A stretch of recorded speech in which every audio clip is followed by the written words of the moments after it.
नमस्कार, मी डॉक्टर निलेश साबळे.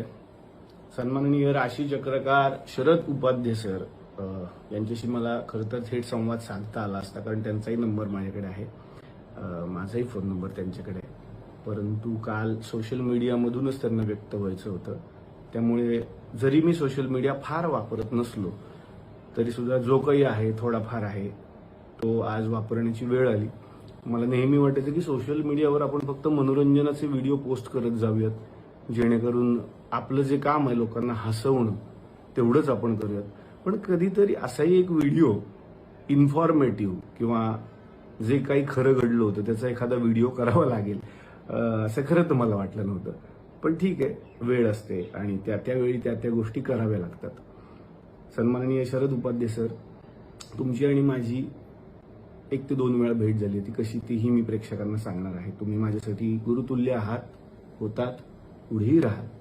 परंतु काल सुरुवात जी तुमच्या पोस्टची आपण केलीत की डॉक्टर निलेश साबळे यांना झी मराठीनं डच्चू दिलं. मी खाली का बघतोय, मी मुद्दे काढून बोलतोय, उगाच वेग काहीतरी बोलत नाहीये म्हणून मी मुद्दे काढून बोलतोय. कारण उगाच माहिती न घेता एखादा पटकन व्हिडिओ बनवणं किंवा पटकन काहीतरी लिहिणं, मला वाटतं ते जबाबदारीचं वाटत नाही माझ्यासारख्या माणसाला. जर आपण आपली बाजूच नाही मांडली तर लोकांना आपली बाजू कशी कळणार?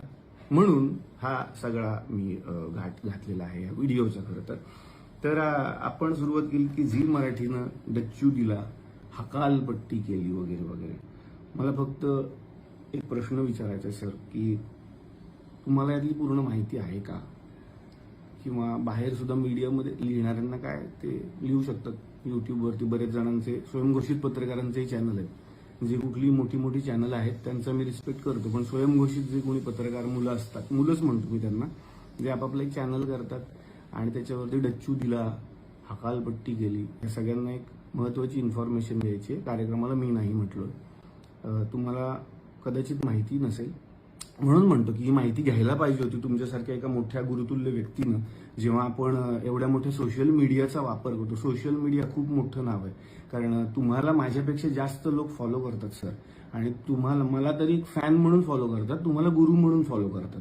त्यामुळे मला असं वाटतं की जबाबदारी खरं तर तुमची जास्त होती की आपण खरंच माहिती घेऊयात. झीमध्ये तुमच्याही ओळखी भरपूर आहेत. तुम्ही एक फोन करून विचारू शकला असतात की काय झालंय, निलेश साबळे या कार्यक्रमात का नाहीये.